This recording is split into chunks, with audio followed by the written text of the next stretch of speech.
baby born a Birkin. Okay, can you name that tune? That is the question of this presentation, this module. What's the tune? Hear all different versions of it out on all of our different social platforms. Kind of fun, kind of neat to see what people are making up. So I don't know, you can text me, email me, whatever. Maybe you're hopefully dancing in your chair at this point. Like, okay, this is gonna be great. Got a little, what's that name of the song going on? I almost said it. I'm like, no, I can't do that. All right, we are jumping into resume talk for module one, but I got some jokes for you. Bum. Here we go. What did one ocean say to the other ocean? Nothing. It just waved. Ha ha ha ha. I know. We all have to have a little laugh sometimes. Okay, last joke. Do you want to hear a construction joke? Sorry, still working on it. Rah, rah, rah. My husband is in concrete construction. He thinks that's so funny. Not really, not, but I like to tell it anyways. So I'm going to jump right in. Let's share my screen. So, pilot, I'm gonna co-pilots hang tight with me here for just a moment as the pilot gets into sharing the screen. This is one of those things I practice quite a bit before I actually go live on this so that it hopefully does not mess up. But technology is never certain. But it looks like we are a go. We are on takeoff. So make it great, make it count. Today's your opportunity to build the tomorrow you want. It's exactly what we are talking about here, and resume building, and how once we get this is going to open doors for us in those jobs and positions that we are looking for. All right. So successful people have fear. Successful people have doubt. Successful people have worry. Yes, they all do. They just don't let them stop them. So be uncomfortable, because when you are uncomfortable, you're growing. Trust me, I know it's not fun to be uncomfortable. As I go into meetings with new clients, as I go into meetings with current clients, even as I come into the classroom to lecture and present, it is always a feeling of uncomfortableness because you're growing and you're challenging yourself. And that's what makes life exciting. And that is when you get the new opportunity. So make sure that you're not letting anything that's scaring you stop you from doing what you really want. All right. What is the purpose of a resume? So we all know we all know what those is. We know what a resume is. Many of you may already have one that you've been using, and that's great. If you have a template, I am not asking you for the purpose of this course to start from scratch. I do not want you to do that. I want you to build from what you already have, because that's what you will be doing with your resume your entire career. You're always going to be building it to make it better, to add more of your experience and your skills. So please know that I'm not asking you to start from scratch here. You're going to build on the foundation that you have already built. And if you have not built that foundation yet, then that is okay too, right? That's okay too. So we also have a resume for those that are like, get a job. Well, you all have a job, right? But a resume does help you further yourself to get that job that you're looking for. So that's what we're thinking about there. Oh, we had a little turbulence. There we go. So are we ready for that? I don't know if any of you watched The Office. It's funny because I really have not watched a lot of The Office, but I use a lot of their memes because they just seem to go really well with the different courses that I instruct. So I do think they have pretty funny memes, and I probably should watch The Office. I've seen a few episodes, but several of you have talked to, you do, which I think is pretty cool. So, can't fit it on a Post-it note. Probably not. Hopefully down to one page. That is great. Or we could be like Joey on Friends. For those of us that have seen Friends, this is how Joey starts his resume. So we're going to watch a little clip here. You really tap dance? No, Off the resume. Archery? nope. Horseback riding? Would fall off a lot. You can drink a gallon of milk in 10 seconds. That I can do. You can drink a gallon of milk in 10 seconds? All right, watch me. Okay, you time me. Ready? Ready? Go.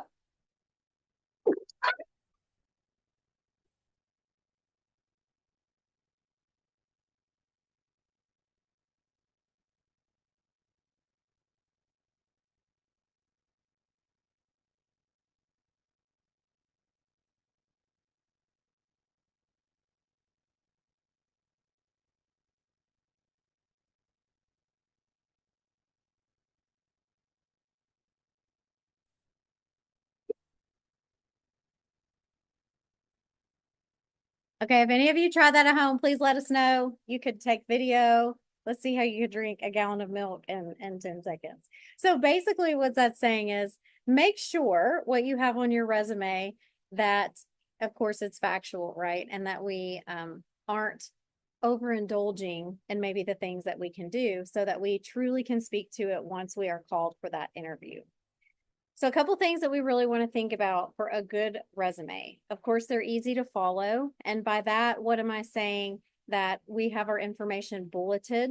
A recruiter can easily look there and see the jobs you've had, some things that you have done within those positions, and they're not having to search because a recruiter is going to give you about, how long do you think?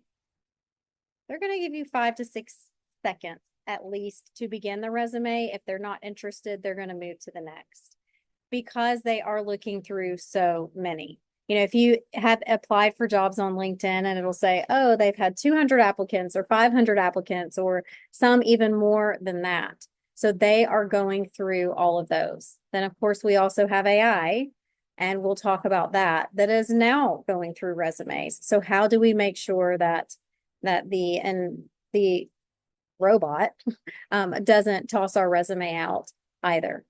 In the resume, we want to use active voice. So that is where we don't want to use the I, the me, but we're using that active voice as we talk about what we do. So as an example, I have, if you wrote, I wrote and distributed press releases to announce the launch of Nike.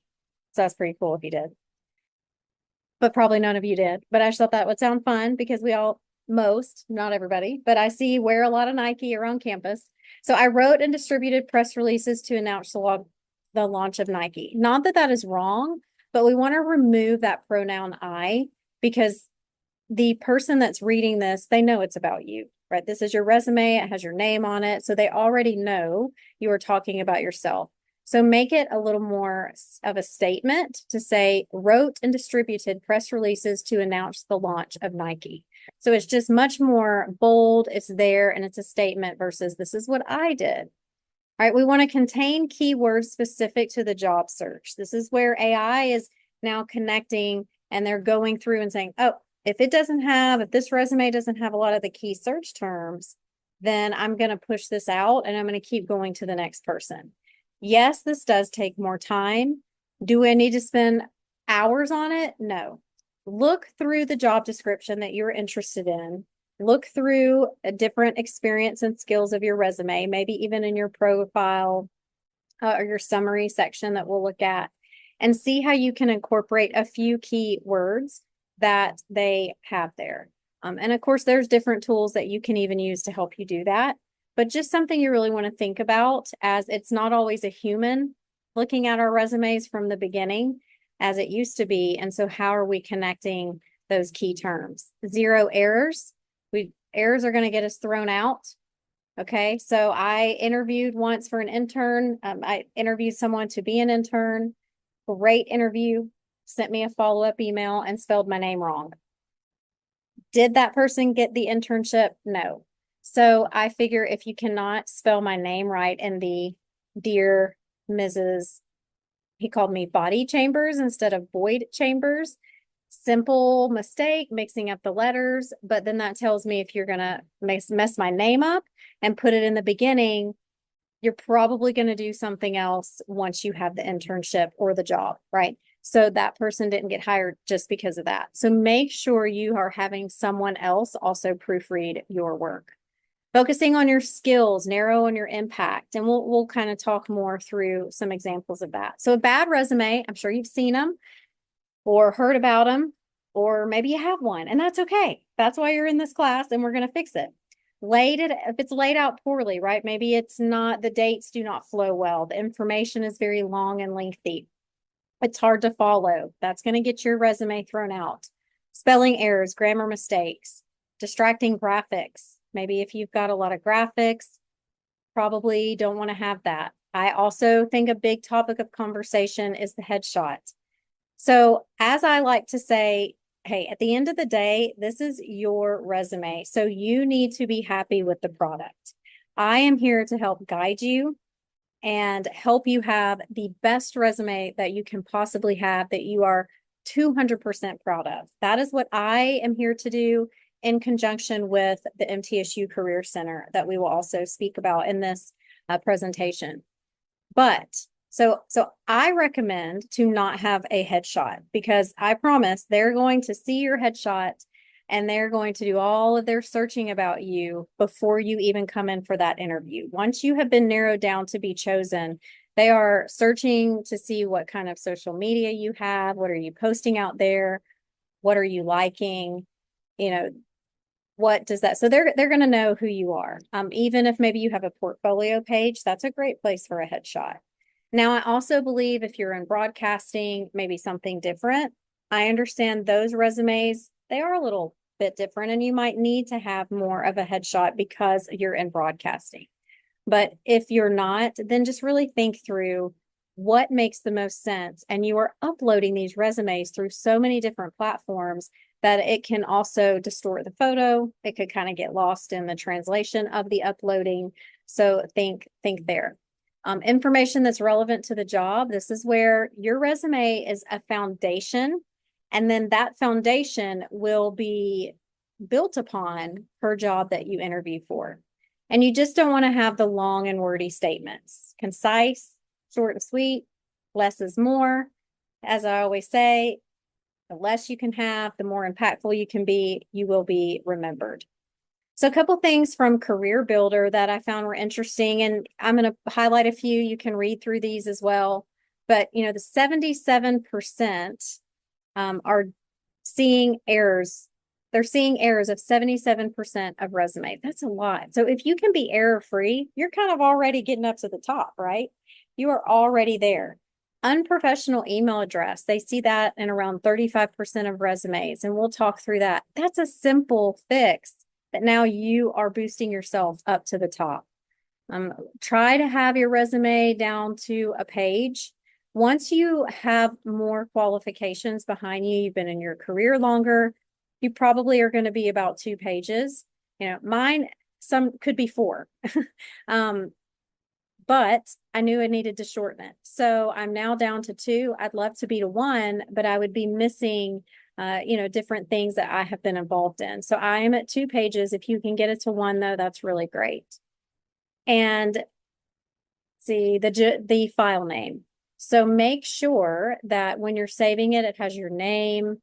You can kind of see here anything else that you can include to assure the recruiter or whoever is looking at it that it doesn't get lost in something else. Okay, so just a few things to think about as you are working on those. Some fonts. Okay, so these are just some standard fonts that are always acceptable. They upload well in the different systems. You think about Times New Roman, like, it's kind of boring. I know it's been around, but it's tried and true, and all computers have it.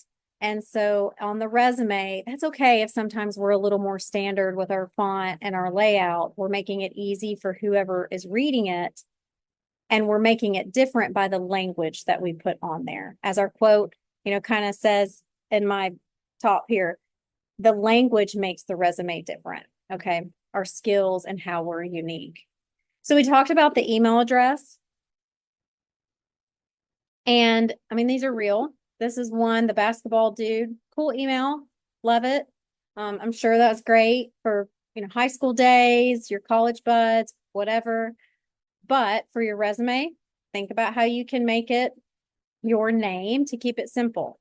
My dog is ugly was an actual email address. One of former students, she's now graduated, but at a job that she worked at, and a client had this email address. And we used to just laugh about it in class. And she said every time this person emailed, she thought, God, your poor dog. Like, that's so sad, you know?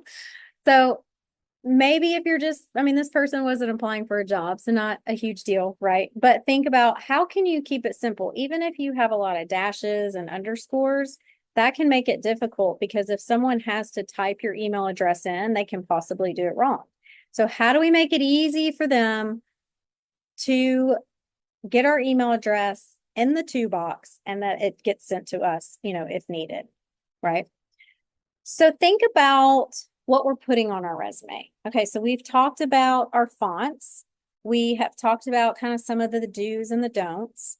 We have talked about the language that needs to be put into the resume.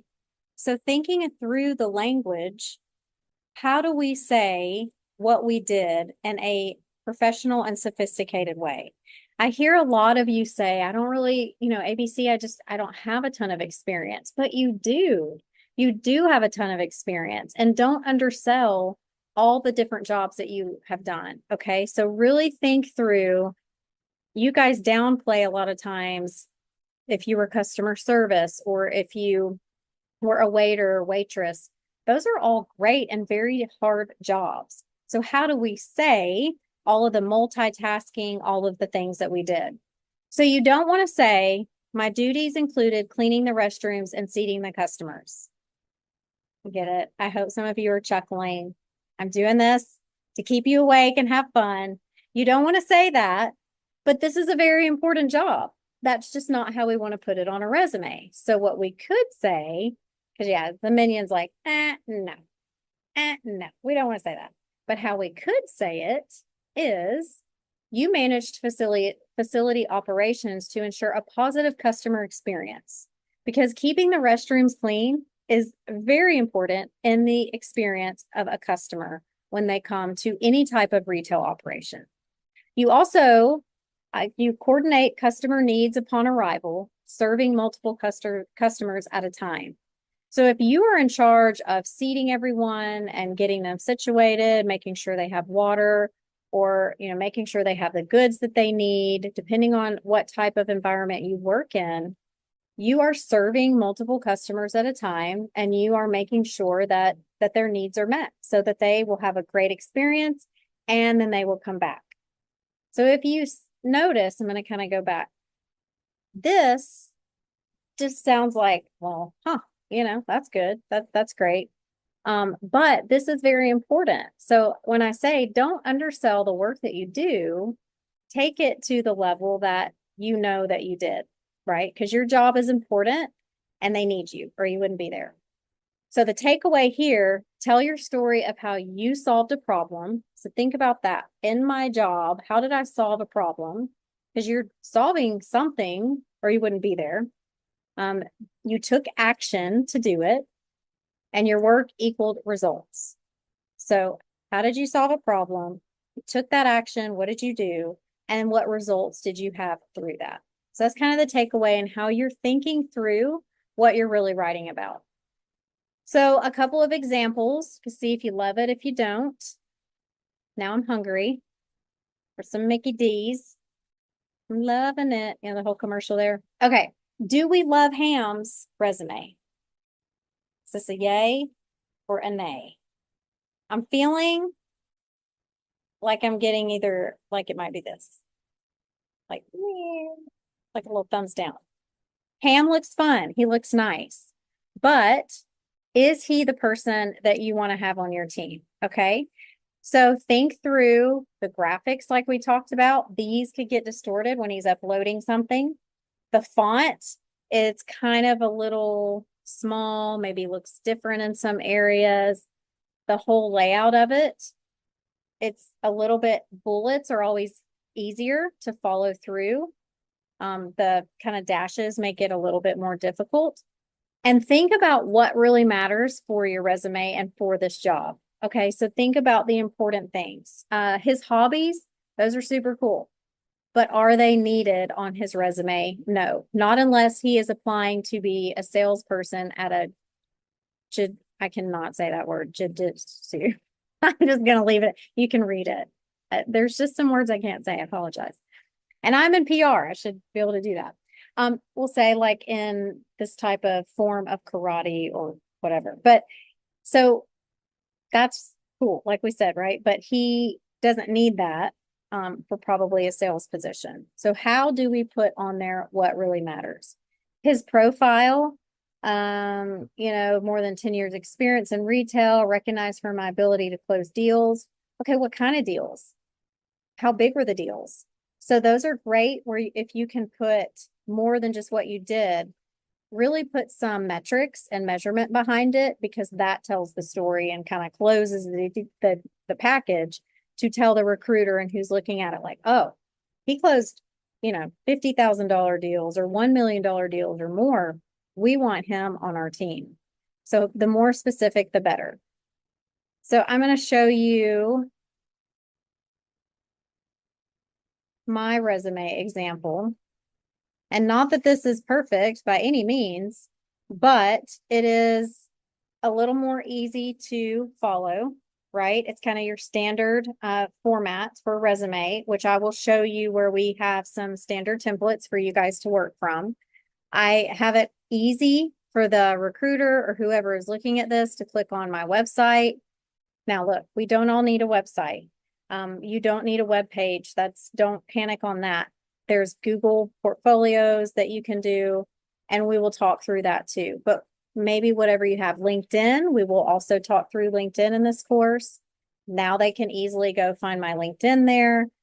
They can email me if they want. So anything I can do to make it easy on the person looking at my resume is what I want to accomplish. That's my goal. I want to lay it out well so you can see where I have capabilities, what I do.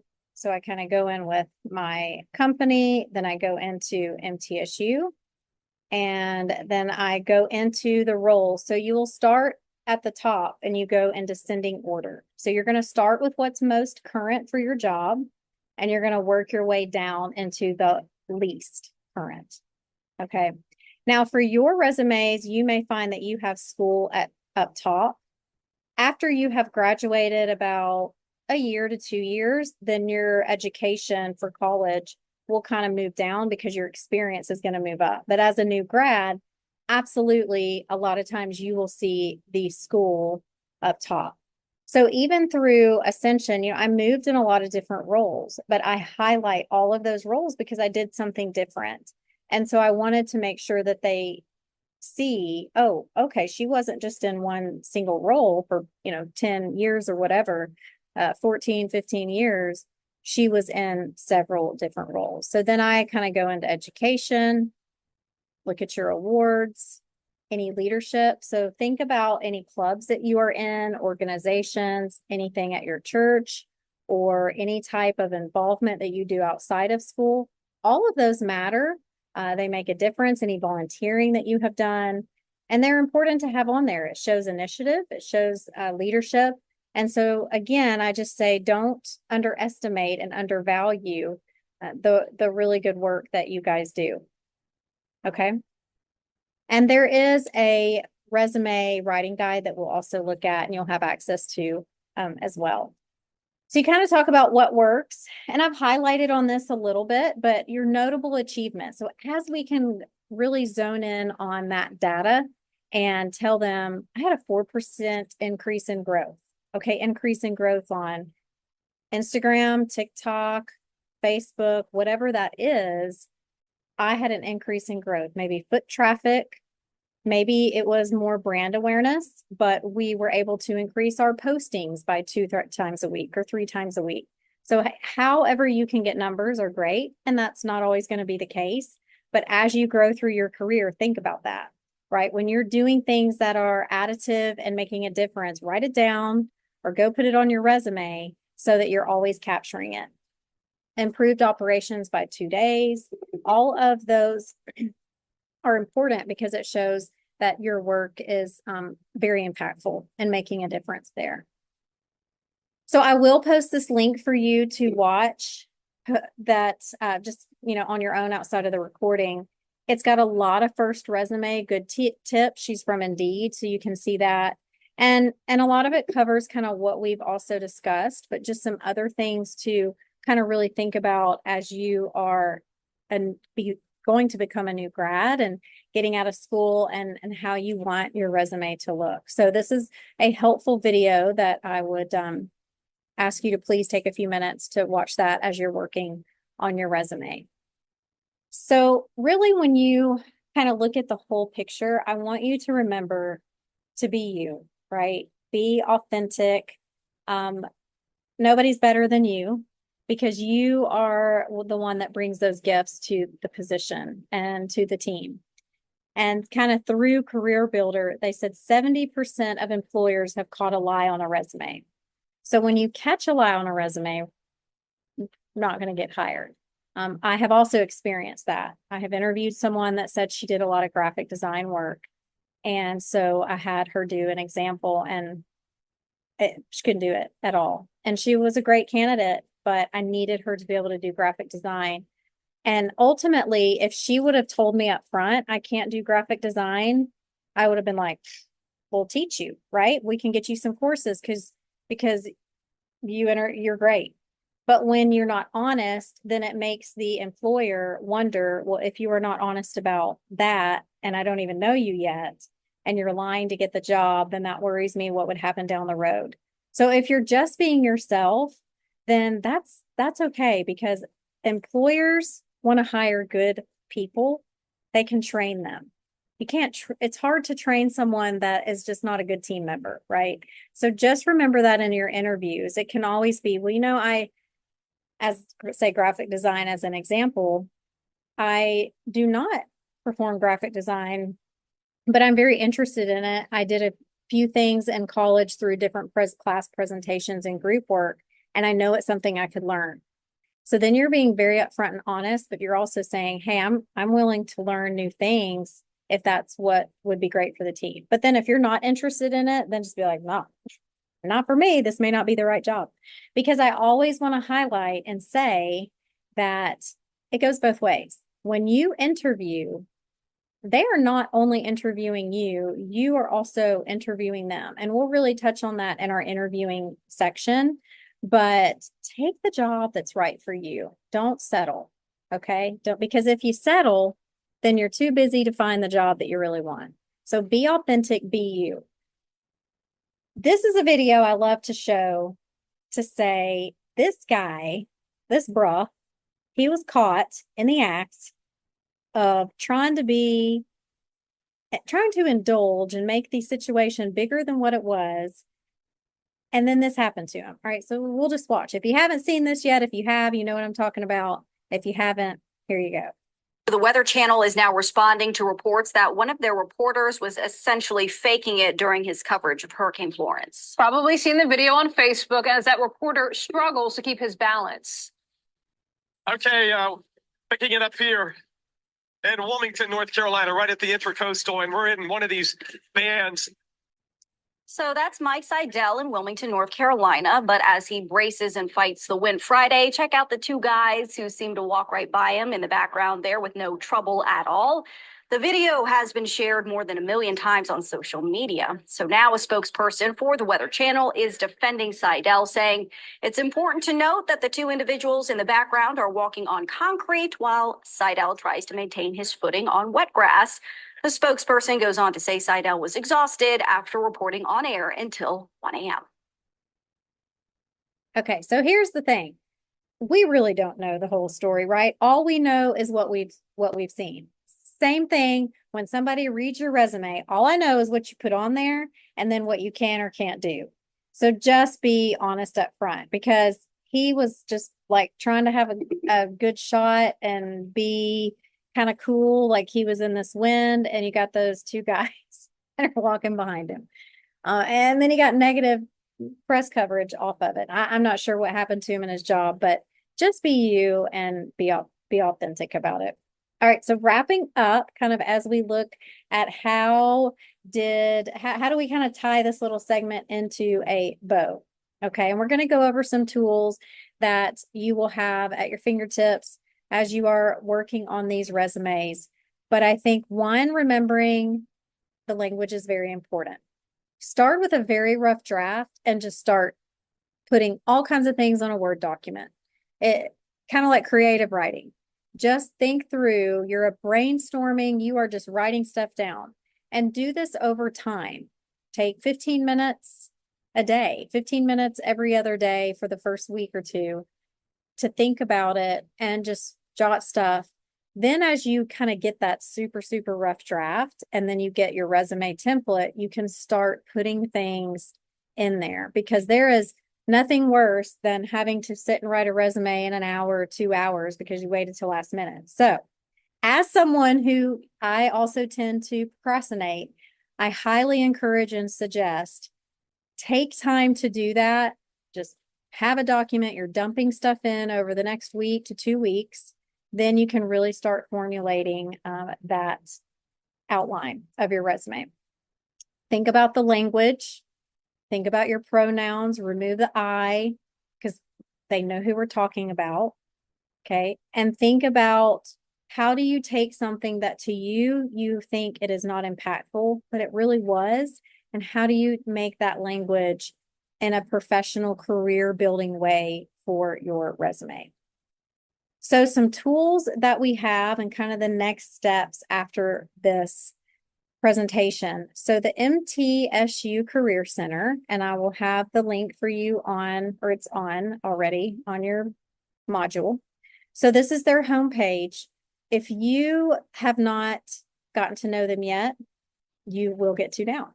So I think that the MTSU Career Center, they have so many tools and resources for you guys. And I wish, I'm a grad from MTSU and I wish that I had known about this, or maybe it's just they weren't there, but to have this type of resource as a college student, and you can even work with them after you've graduated. They will be there for you as a resource as an alumni. So make that connection now because they are so valuable in having connections through the community, helping with your resume, and on and on and on.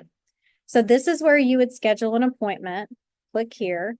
And if this appointment can be virtual, I know a lot of you, that's probably maybe the best way for you, or it can be in person, can be over the phone. I think, they can talk with you about that. But if you connect there, then that allows you to schedule an appointment with them. Talk through your resume and kind of thinking through, what should that look like for your career specialty?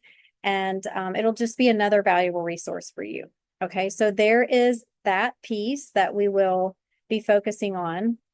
So you'll be scheduling a time to meet with them over the next few weeks. You'll begin your resume writing. And then I will have some helpful tools, the resume guide that is posted there for you. And on there, let me go back to their website here. On the MTSU career website, if you scroll down, go here actually. So resume, if you go to, so you're on the homepage, go to students and alum and resume and professional documents. And here they have templates. You guys, these are ready for you to use. So you can choose what template you like. They even have video presentations, and we will get to cover letters later on. Right now, just focus on the resume. And then that is a template for you to start in a couple weeks, kind of putting all your brain dump that you put on the Word document. Now you can put it back over into this actual format. So that is there for you as well. So you will see the assignments to go with this and the due dates that I have on there. As I always say, please reach out with questions, worries, thoughts. If you just want to meet, love it. And that wraps up our session. Let me stop share screen there. So that wraps up the resume session of Module 1. And thanks so much for listening. Can't wait to see your resumes. And we'll be in touch with Module 2, which is focusing on your personality assessments and traits. And that is something that just really helps us build on kind of understanding what are those strengths that we have as we are writing our resume and creating that profile summary section. And then what are the weaknesses we have, right? That we can really work on and maybe do some things the Career Center could even help us with that are kind of focusing on improving through what we have with the weaknesses and then finding those strengths. So that's a lot of fun. Some of you may have already done some of that work, but even as you kind of grow into your professional career, you'll find that you might even change a little bit through those different Enneagram, the Myers-Briggs that we do. And there's many more. There's personality colors and all the things. But thank you so much, and I will see you next module. Have a great week or day or wherever you're at in time at this moment. Bye.